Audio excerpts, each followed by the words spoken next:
I just noticed that in the last 2 years that I've been making YouTube videos, I've never done a video for 4th of July. I've never done a review of something related to America or something about America. But you know what? This time, I'm not going to take a break just because it's a holiday. I'm going to go ahead and work on a holiday because today, I'm going to give you guys a review of something about America, which is Captain America the First Avenger, which in my opinion is one of the most underrated comic book movies I've ever seen in my life. Not the most underrated comic book movie, but one of the most underrated comic book movies.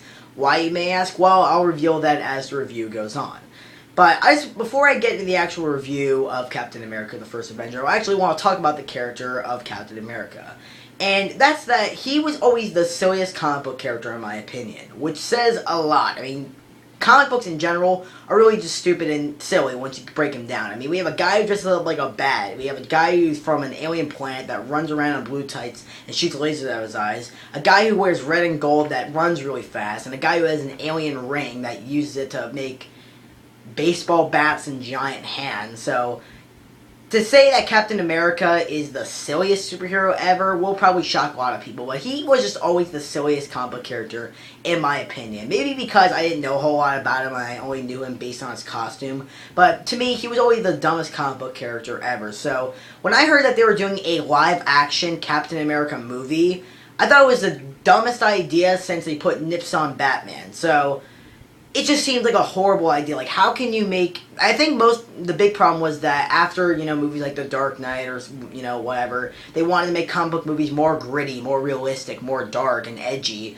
So, making a Captain America movie in that age where they want to make comic movies more dark and edgy and gritty and realistic, and have a Captain America movie pop up in that era seemed like the worst idea ever. Like, how can you make Captain America actually serious and gritty and realistic? He is literally the only superhero, well, maybe not the only superhero, but he's one of the only superheroes that literally wears the Star-Spangled Banner as a costume. How can you make that serious or gritty or realistic? Well, apparently they did, because Captain America, the First Avenger, is one of the best comic movies I've ever seen in my life. And again, in my opinion, one of the most underrated comic movies in my life. It's great, overall. I think it's an absolutely amazing movie. It does have some problems, as most movies do, but I will talk about some of the also good stuff. As pretty much all the good stuff, again, the pros outweigh the cons in this movie. And right now I'm going to explain to you why I love this movie and pretty much all the good things in this movie. First, let's start off with the acting, as I always do in my videos. And the main actor who's playing our title character, Captain America, is Chris Evans, playing Steve Rogers, as well as Star-Spangled Man himself, Captain America, who, I think when he was announced that he was playing Steve Rogers, Captain America, pretty much everyone and their grandmother had a fanboy outcry and just thought this was an absolutely horrible idea. And, I'm not gonna lie, I was pretty much in that same boat too. Mostly due to him in his last role, well, maybe not his last role, but one of his previous roles as Johnny Blaze, aka the Human Torch, in the Fantastic Four movies, where he pretty much played the antithesis, the anti-version, the complete and utter polar opposite of Captain America. Just a jock, asshole, douchebag who doesn't abide by the rules, and he's an asshole just because he can be an asshole. That's not the character of Captain America, and to have that same actor play Captain America was a huge, huge, huge problem among many fanboys, including myself. So when he was announced as Captain America, we definitely did have some doubts about the movie. Pretty much everything else was a great thing, like we got Hugo Weaving cast as Red Skull and stuff like that, so that was pretty good, but it was just his casting that kind of upset a lot of fanboys, again, including myself. And that really seemed to be the only bad thing going into this movie, but it actually turns out that his performance is actually excuse me. But it actually turns out that his performance is the absolute best thing in the movie, hands down. Mostly because it's just surprising, because it's just good. It's actually really good, and he actually is playing the character of Captain America. Not really uptight, but a guy who abides by the rules, and you definitely would trust. Fighting shoulder to shoulder with him. He's does an absolutely great job and does a complete 360 on most of the characters that Chris Evans has been playing.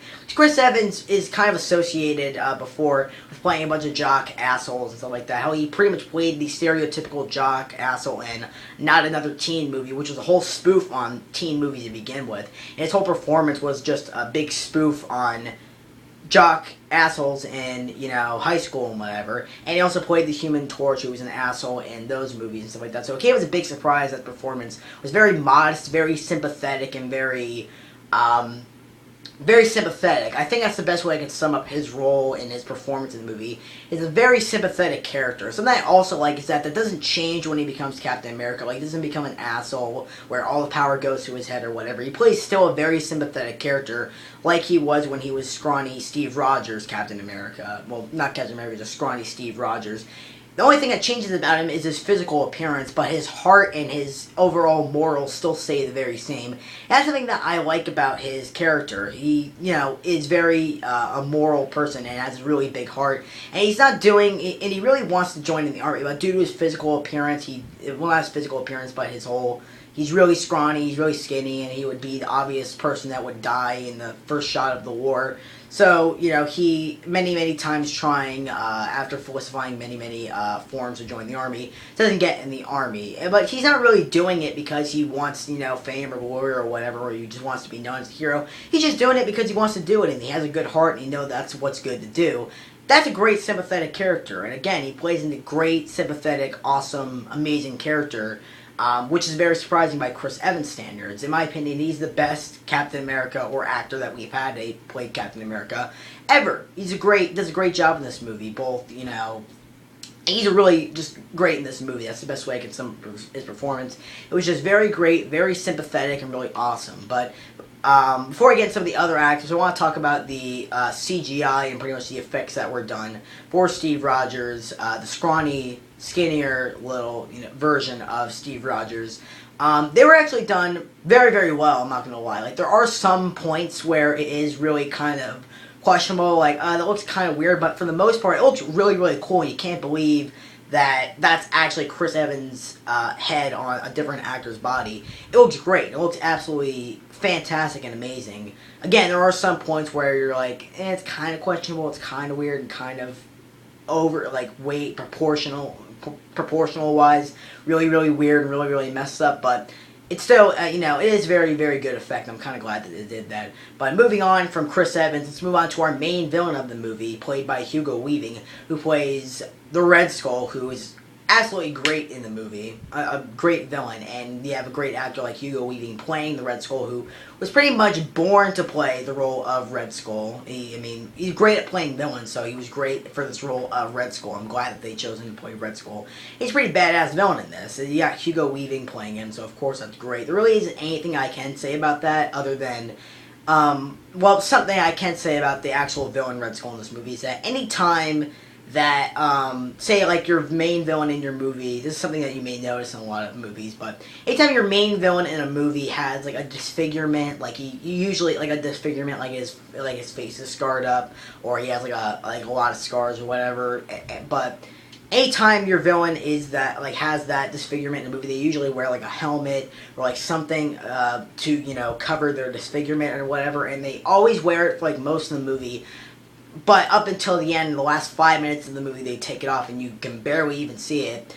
Red Skull's face is actually shown pretty much for pretty much majority of the movie. Like, he pretty much takes off the Hugo Weaving mask and he actually wears his face the whole time. It's not pointless at all because he doesn't, like, wear the mask again. He doesn't, like, put back on the mask and whatever. He keeps it off for, like, the entire movie, which I really do like. Most movies would just have him only take it off in the last 5 minutes, and you would barely even get a good look at him, but you see it perfectly, and it's off for pretty much the rest of the movie, from the point he takes it off to the end of the movie, which is really awesome and really cool. I wish that it was kind of explained how he was defeated. We just see the cosmic cube beam him to, I guess, Asgard. It kind of looks like Asgard from Thor, which came out earlier in the year, when Captain America was released. So, I wish they had kind of explained that. I wish he had kind of gone out in a cool way. Like, I wish Captain America actually took him out like he should, because he's the main, you know, hero of the movie. I don't think, like, a little plot device for the sequel or the next movie after Captain America should take him out. I think Captain America should do that. That's a minor little gripe about the movie, but I think it was worth mentioning. And also, as our leading lady in the movie, our love interest, we have Haley Atwell, who plays, I actually forgot her name. She plays this army general chick. I completely forgot. I apologize about that, but I know it's the actress who plays this character named Haley Atwell, and she did again a great job in this movie. I really liked her performance in the movie as like a really strict, very stern, army general and stuff like that. I thought she did a great job in this movie, which I really like that she played a more strict, really badass army general in the movie because. The movie takes, usually in a comic book movie, the love interest would just be there just to pretty much get captured, and, the hero has to come down and save her. Doesn't happen at all in this movie, which is really, really good. And I really do like that. And I also like that because this movie takes place in the 40s, during World War II, where at the time women were really just sort of there, were really just housewives, really didn't do anything all that important. So I really do like that. It's both a great job that they change up the whole superhero formula a little bit, and it also just so happens that this takes place in the 40s, where women didn't really have a big role at all in the world. So that's kind of cool. I really do like that. I really liked her performance in this movie, which is really cool. And I can't wait to see her in Captain America 2. Because that's happening. She's in Captain America 2. They said that she wasn't. Well, she is. Go look it up. And I'm also really excited about Captain America 2, by the way. I can't wait to see Captain America 2. But I think that pretty much covers it for the actors. Well, there is one little honorable mention before I go into some of the other stuff. Tommy Lee Jones pretty much plays Tommy Lee Jones in this movie. And it's not because I forgot the character's name or whatever. Okay, I kind of forgot the character's name, but he pretty much does play Tommy Lee Jones in this movie, and he pretty much has, like, the best lines in the movie. Yeah, it doesn't come from the main hero, it doesn't even come from the main villain, it comes from this one dude whose role is so little, might as well be considered a cameo, but he's absolutely hilarious in the movie. He has the best lines in the movie. If you're not seeing the movie for Captain America, you're not that big of a comic book fan, see it for him, but his lines are hilarious in this movie. He pretty much is just playing Tommy Lee Jones. Tommy Lee Jones plays Tommy Lee Jones in this movie, which is all around awesome and kick-ass. I mean, you can't go wrong with that. It's Tommy Lee Jones, come on. He sucked in Batman Forever. Now, let's get to some of the effects. Now, I said the effects for Steve Rogers were, pretty good for the most part. There were some points where you can kind of see that's kind of weird and kind of disproportional. But whatever. That was my dog. Sorry about that. But big problem with the effects is that they're sometimes really, really good, sometimes really, really bad. Like, here's my reaction to pretty much the effects in this movie. Oh my god, it's awesome. I can't believe they just did that with those special effects. And 5 minutes later, it would be like, what? Those effects are horrible. That's kind of the best way to sum up the effects. The effects, for the most part, are great, but at points they are really, really bad and just, like, obviously green screen, and you could not even try to make it more obvious that it is obviously green screen and just really, really bad. A scene where that definitely shows is towards the end of the movie, at the very, very end of the movie, where Captain America, Haley Atwell, and Tommy Lee Jones, that sounded like the opening to a really bad joke, by the way, are sitting in this car and they're driving down a little air bunker where they keep all the little aircrafts. It looks horrible. Like, even in the theater, I was sitting there going, that is absolutely horrible. That's something to look out for when you're watching this movie. Very, very bad scene, very, very bad effects. Can't really think of any other moments besides that. Well, there are certain moments, where the effects are kind of questionable. But that moment right there really stuck out to me. That was just an example as to how some of the effects are really bad in this movie. But for the most part, the effects are really, really good. I'm not going to lie. The effects were done very, very well in most parts. On some parts, they were very questionable or just very, very bad and just really, really bad. Now we get to the score of the movie, the soundtrack, which is just absolutely great. The score is composed by Alan Silvestri. Alan Silvestri, I'm going to go with that. He later did the soundtrack and the score for the Avengers, which is really nice. But he also did, he composed the score for all 3 of the Back to the Future movies, and the score for Forrest Gump. Like, some of my favorite movies of all time, this guy composed. So I think people going into this movie should have been like, maybe the movie will be bad, but the score is going to totally kick ass, and the music's going to be absolutely amazing and awesome. And it pretty much does. It's a great soundtrack in here. 2 honorable mentions of the soundtrack are pretty much the main theme for Captain America, the Captain America March, which some people, when this movie had first come out in 2011, some people said, the movie's really good, but most superhero movies, they always have like a main theme for the superhero that they usually play. They have like a main theme for the superhero and stuff like that, and they said that this movie didn't have that, and that there was no real main theme. There wasn't really any main music for the superhero character. I have to completely disagree. It's this theme. How is there no theme for this movie at all? There is this theme, the Captain America March, for the Captain America First Avengers, from the Captain America First Avengers soundtrack. Look it up, it's great. Actually, I have a playlist of good music that I like to listen to from time to time, or when I'm working on something. It's there, so definitely check it out. It is really good. If not, then, look it up, because it's a really great soundtrack. Like, people said there wasn't a main theme for this movie. Most superhero movies do. There was a main theme for the movie. It was Captain America Mars. It's played, like, at least 3 times in the movie, so don't say that there wasn't any main theme for the movie, because there was a main theme. So, fix that, please. And second of all is the music that happens during the USO show when Captain America is going on tour to various different states or cities to, talk to you about, buying war bonds and stuff like that, which I'll get to that scene in a minute. Really very catchy song. Again, there's pretty much 2 main themes when you think about it. There was Captain America March and now the Star-Spangled Man with the Plan theme, which was great and amazing. I'm pretty sure Alan Menken had written that. Alan Menken writes some great music, very, very catchy music, so of course that would have been an indicator that the score for this movie would have been awesome. So not really any credit to Alan Silvestri when it comes towards this music and this scene, but towards Alan Menken, so I at least think that Alan Menken did it. If not, I apologize about that, but pretty sure Alan Menken had written that theme for it. It's absolutely really, really catchy and really, really amazing. And I should probably talk about that scene in general. That is probably my favorite, not even probably, it is hands down the best scene, and in my opinion, my favorite scene in the entire movie altogether. Yeah, it's not an action scene or a dramatic, emotional scene when a character dies, like Bucky. Yeah, he died. But it's actually a musical number scene, which you would never ever hear me come out and say that ever. You would never hear me say that at all. You would never hear me say, oh, the musical number scene was the greatest part of the movie. But this part in this movie is great, just based on how catchy it is. It's one of the best scenes ever for any other movie, and it's hands down my favorite scene in this movie overall. If you're going to see the movie, not for anything else, see for that scene at least. It's great. But then again, you could possibly just look it up on YouTube or whatever, so who cares?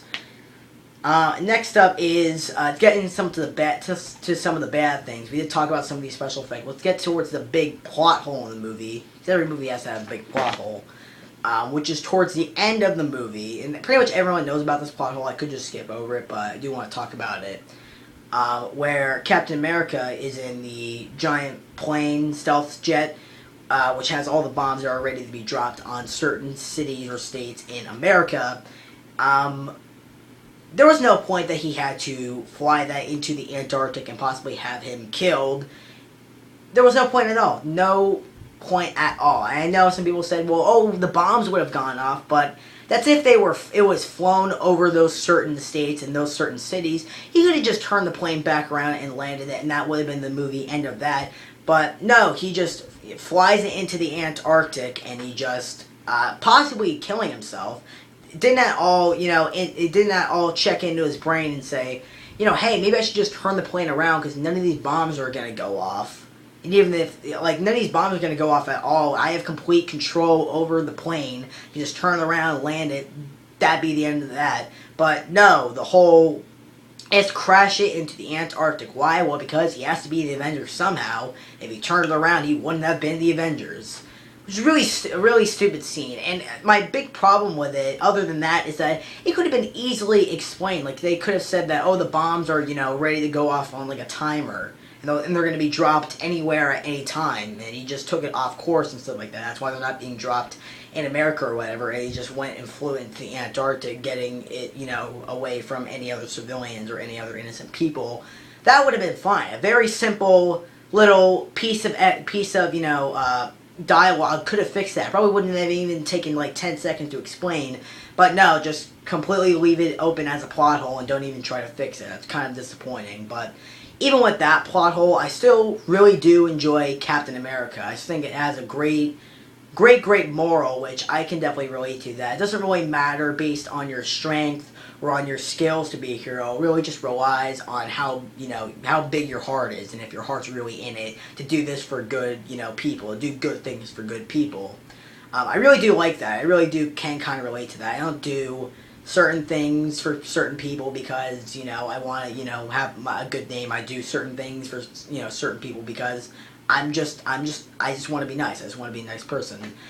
So I think that can kind of relate to most Americans and stuff like that. So I really still do love Captain America, even with that big plot hole or whatever. I still do. I think it has a great moral, great acting, and good special effects for the most part. So for that, I'm going to give Captain America an 8.5 out of 10. And I definitely do highly recommend it to some of you fans, some of you people that have heard of Captain America but never really was all that interested in the character of Captain America, because this definitely will get you interested in Captain America. I also recommend the Avengers.